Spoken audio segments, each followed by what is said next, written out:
One day we're on Twitter and come across this picture. A new ocean is forming in Africa. A 35-mile crack opened up in Ethiopia in 2005.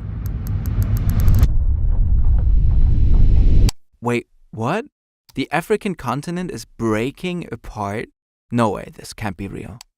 Or is it? So we went down a rabbit hole. What is happening here? Does this massive crack actually exist? Over the course of the last 6 months, we tried to uncover the truth. And ultimately, we decided to make the journey to this place ourselves. I'm walking on the edge of a new forming ocean, of a splitting continent. Turns out the story of how and why and where Africa is literally breaking is even more fascinating than we could have ever imagined.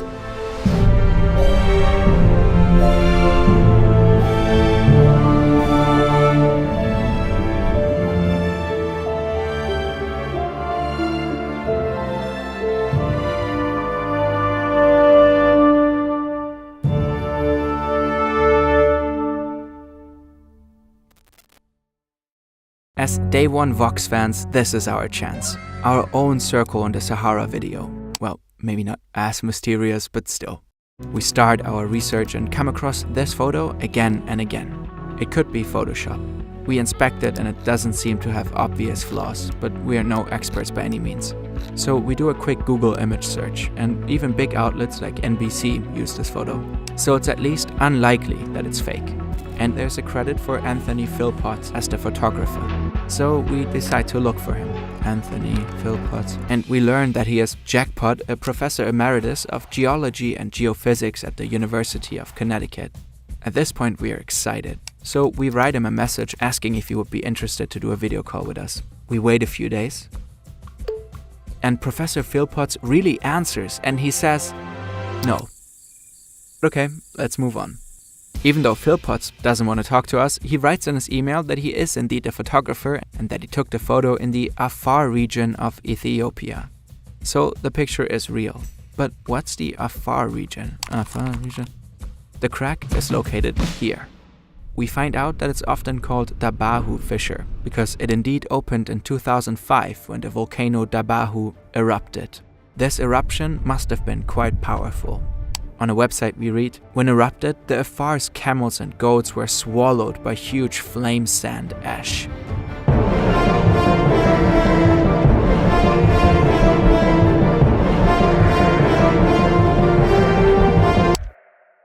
What? In a paper, a scientist writes, 700 goats, 200 camels, and 70 donkeys killed. The volcanic ash and gases caused some issues for the locals, but thankfully no one died. Only one person was injured. But where exactly is the Dabahu fissure? If you search for it on Google Maps, you only find the volcano, not the fissure itself. And we can't spot it next to the volcano. So we look for a new expert who has visited the Afar region and find Dr. Derek Keir. He's an associate professor in earth science at the University of Southampton and has a really cool profile picture on his Twitter. Geologists really be flexing those lava pics. And this time we are lucky. He agrees to talk to us. Dr. Keir visited the Afar region about 20 times already. It's basically positioned just north of Dabahu or northeast of Dabahu, between Dabahu volcano and another volcano called Gabho. It's more or less directly in between the two. I think Gabho is about, 10 or 20 kilometers north of Dabahu.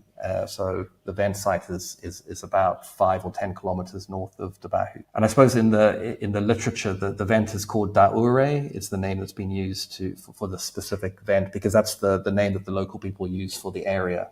Alright, such a big rift might be recognizable on satellite imagery. On Google Maps we only see clouds, so let's try to find it on Google Earth instead. Ethiopia is huge. It's 5 times bigger than the UK, or about the size of Texas and California combined for our American audience. Okay, here's the Dabahu volcano. A little more north. Got it. Just to watch it on Google Earth, ain't it? We want to know more about this eruption and the opening of the vent fissure, and we kinda want to see it in real life. So we search for ways to visit it. But it isn't exactly a walk in the park. It's It's in the middle of an active volcano territory. After a while, we come across Action Tours, who offer a trip to the Dabahu fissure. Okay, but who could fly to Ethiopia for us and go to this place? Naturally, as YouTubers, we never really leave our mom's basements. So, enter Vali.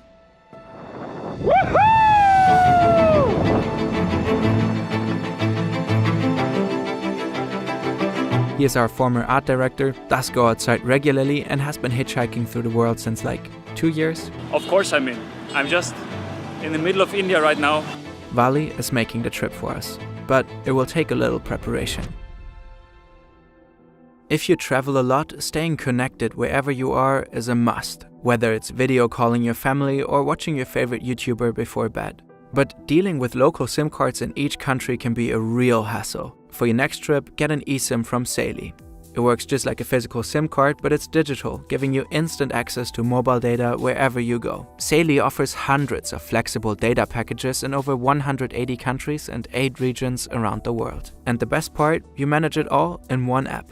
It's super easy to set up. Let's say you want to travel around India like Vali. Before you leave, you download the Saeli app, choose a package that suits you, and activate it. Once you arrive at your destination, your eSIM automatically connects. Now you can hop between countries and always stay connected, no matter if you're here or here or here. If you want to try Saeli, scan this QR code or visit saeli.com/ferntv and use the code ferntv to get 15% off your first purchase. We can highly recommend it. Let's jump back to Vali and his journey to Ethiopia. I'm inside an Indian truck. It's about 1 a.m. There's 2,000 kilometers to go until Chennai. I have 3 more days to catch a flight to Ethiopia, Addis Ababa. And since there might be more people watching than I'm used to, I might want to do something about this travel goatee thing. Hi guys. Let's go to Africa. On July 17th, Vali takes the plane from Chennai to Addis Ababa.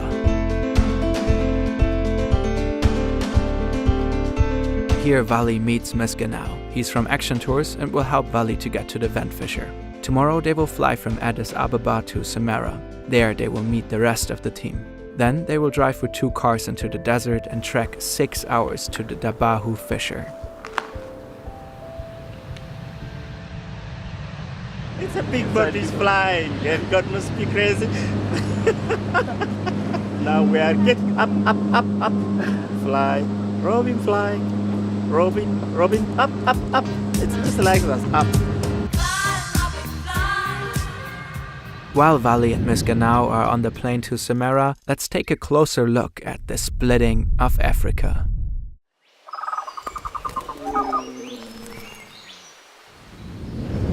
The surface of our planet is always changing. The formation of our continents as we know them began hundreds of millions of years ago with the supercontinent Pangaea. It was gigantic and encompassed almost all of Earth's land masses, and it was surrounded by a global ocean called Panthalassa, until Pangaea had an existential crisis and fell apart. The shifting of the continents started slowly, 1 millimeter per year, and then picked up speed. This can be compared to the tearing of a rope.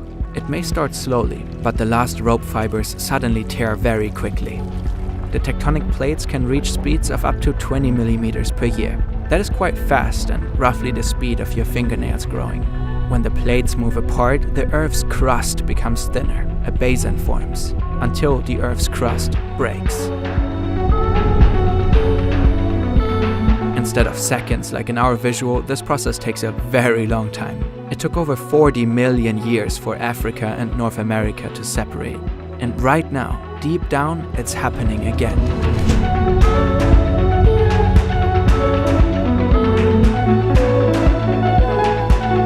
This is the East African Rift System. It's an active continental rift zone. It stretches over 6,000 kilometers, roughly from the edge of the Red Sea through Ethiopia to Mozambique. You can even see it from space. It consists of a series of rift valleys. It's currently the largest continental rift on Earth. This rift system is not a new phenomenon. It all started millions of years ago. Over the past 30 million years, the Arabian Plate has been moving away from Africa. The ground sank. This created the Red Sea and the Gulf of Aden. Along the East African Rift, the Somali Plate and the Nubian Plate are drifting away from each other. Where the tectonic plates move apart, rift valleys form.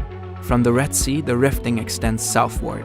Here, the East African Rift system splits into two branches, an eastern and a western branch. There's the Eastern Rift that runs more or less through central Kenya, and then the Western Rift is sort of running more or less on the border of several countries like Rwanda, Burundi, Uganda, and then a major part of that western part of the rift runs basically right through the border of Tanzania and the Congo, the Democratic Republic of Congo, and then between Tanzania and Zambia. And then it sort of becomes one single rift again when you get down to roughly Malawi. The rift sort of goes through Malawi and then into countries like Mozambique and Botswana. The rifting process also created three microplates: the Victoria Plate, the Rovuma Plate, and the Luandro Plate. Along the rifts is a lot of volcanic activity. These forces are immensely powerful. They once formed Mount Kilimanjaro in the north of Tanzania. Today, it is the highest mountain in Africa. The east and west branches are very different. Mountain massives like Mount Kilimanjaro probably had a major influence on the climate. They act as a barrier for clouds. As a result, you can find dry landscapes and vast savannas in the east and rainforests and lakes in the west. But this is the heart of the East African Rift system, the Afar region. Here, three tectonic plates meet: the Nubian or African Plate, the Arab Plate, and finally the Somali Plate, which is currently emerging. Basically, Somalia is rotating in a clockwise direction away from Nubia. So the result of that is that the motion are faster in the north, sort of roughly half a centimeter per year. Some researchers believe that a super plume is responsible for the tectonic changes right now. A mantle plume is an upwelling of hot rock material rising from deep in the Earth's mantle. They look like a scary hot mushroom. And super plumes are the same thing but huge, spreading over hundreds of kilometers. A super plume beneath Africa is likely to cause the plates to move apart. When the hot rock material spreads under the Earth's crust, it presses against the crust with so much force that it expands and eventually cracks open. Wherever the Earth's crust becomes thinner, the land sinks. Here, the ancient fractures and fault zones formed the current profile of the East African Rift Valley. The Afar region is one of the hottest places on Earth. Temperatures reach over 50 degrees Celsius in summer. It's a very active volcanic territory. It should be devoid of life, but it isn't.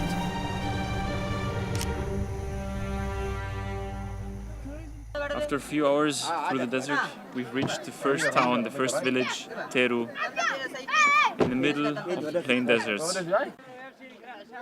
So it seems we have reached some kind of tourism office and they're having a meeting. We have to wait until they're done with their meeting.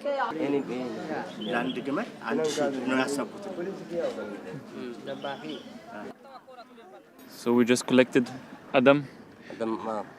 And he will help us navigate this volcano landscape. I think we're asking for directions.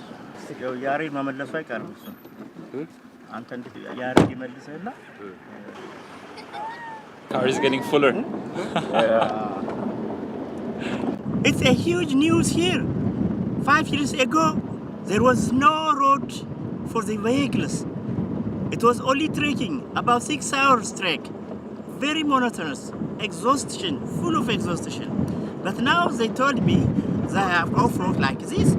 So the walk maximum is about 30 minutes. Oh. So 30 minutes of walking? Nice today. No way. It's a huge news. Life is easy now. Man, I was so ready to trek for 6 hours. No 6 hours. Yes. No need to trek. Yeah. It's good news. Hours you can discover this area. The tour goes on. Vali and the Action Tour team have reached their destination. We're seeing how far we can actually get towards the volcano. They set up camp for the night and trek the last meters to the fissure. Young men with Kalashnikovs walk with Vali. Sorry, whoever has to censor out all these weapons. Ethiopia is torn apart by internal conflicts and ethnic tensions. Tigray borders the Afar region. A brutal, deadly 2-year civil war began here in 2020 and spread to the surrounding regions. human rights violations and conflicts continue to this day. Carrying weapons has therefore become an essential part of daily life for many inhabitants of the Afar region. Now there are only a few meters to go.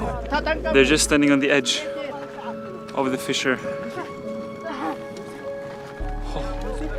Whoa! Oh, what? Take care, Antarctica. Don't go to the tip, okay? Don't go to the tip.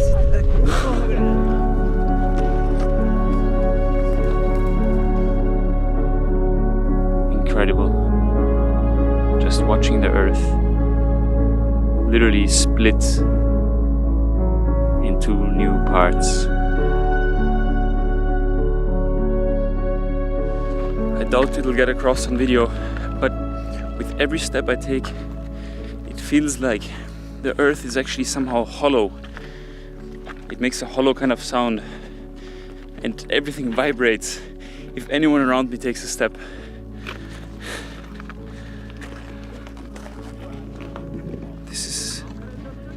It feels like I'm not walking on stable ground, and there's this constant, you hear this, like rumbling all the time, rumbling and like boiling of the earth. It's a bit scary, to be honest, as if the earth could swallow me any second. This vent fissure is about 500 meters long, but it is only a small part. What you can see from above is the 60-kilometer-long dike of solidified magma formed in the rift. The 60-kilometer crack is visible with using some satellite remote sensing techniques called INSAR. Basically, it's a technique that looks at the difference between two radar satellite images that were collected before the dike and after the dike, and is able to measure the ground motion that's been caused by the diking. You see evidence that either side of the rift have separated by about 8 meters or so. Vali is standing at the birthplace of a new ocean. In 5 to 10 million years, a new sea will form here. The water will rush through the region and make its way. It should more or less go right through where the vent is, because that is on the boundary between the two plates. The dike and where the vent is on the boundary between the Arabian plate and the Nubian plate. For the first time in human history, people can document how a new ocean is born. Countries like Uganda and Zambia could one day have their own coastlines, but that's far from certain. Dr. Kier says it's possible that the forces won't be strong enough to split the continent completely. In Afar, the thinking is basically that the Red Sea should continue a little bit further south into most of Afar, and then Afar will become part of the Red Sea, and ultimately you'll have a much bigger link between the Gulf of Aden and the Red Sea. Neither us, our children, or their children to the power of X will witness what will actually happen. But even today, the Afar region is an exciting and fascinating place. The East African Rift is it's the final remnant of this rifting process of a supercontinent. It's the last major rift. You know, there have been periods of time where there haven't been so many continents. There's been sort of 1 or 2 big continents. Now there's like a lot of them spread around the world. So it's probably quite unusual, you know, in terms of the geological history of the planet, to have so many little continents. Even aside from geology, this place is special. I feel like these Afar people, they really embrace the spirit of this place.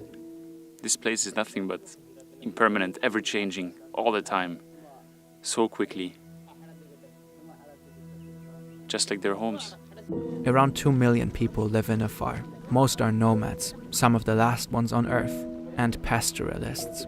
They often live from their goats, camels, and from trading salt. Afar does have towns and cities, but most of the people that live in the towns are from people from neighboring neighboring areas, basically, that they come there to work and run hotels and restaurants. I mean, there are some Afar people that do that as well, but the majority are actually living in the countryside, living a traditional lifestyle. And they have, their own language, which is different from other parts of Ethiopia, and they have their own dress. They dress more kind of similar to people from Arabia. During his travel to the fissure, Vali met some locals and had the opportunity to see how they live. It's goat's butter.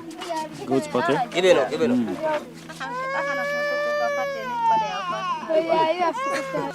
Time to get shiny.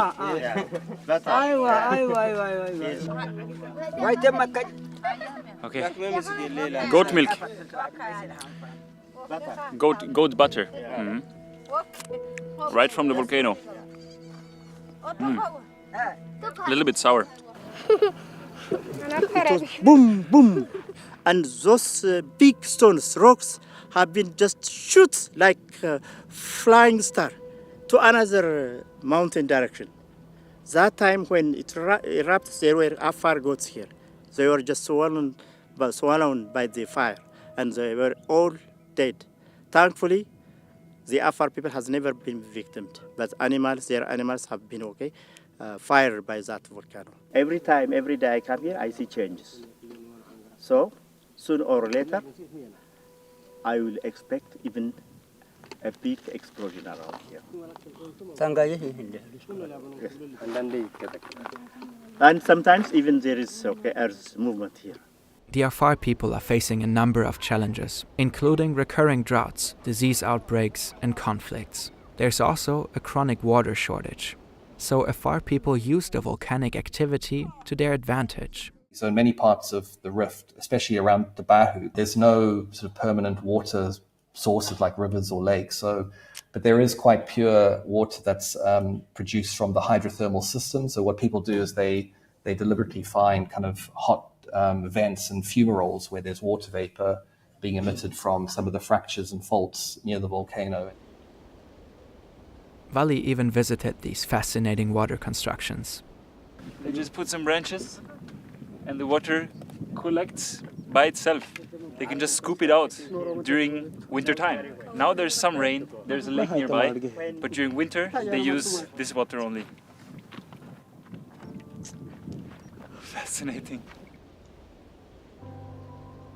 We just spent the last few hours around the Bahu and now back to the camp. And man, what a powerful place is this. It marks the splitting of a continent, the formation of a new ocean, and much closer to home, much closer to humanity, the playground and oasis for the local Afar nomads. I'm so grateful that I get to be here. Probably less than a handful of outsiders have ever set a foot here. Well, I'm so grateful.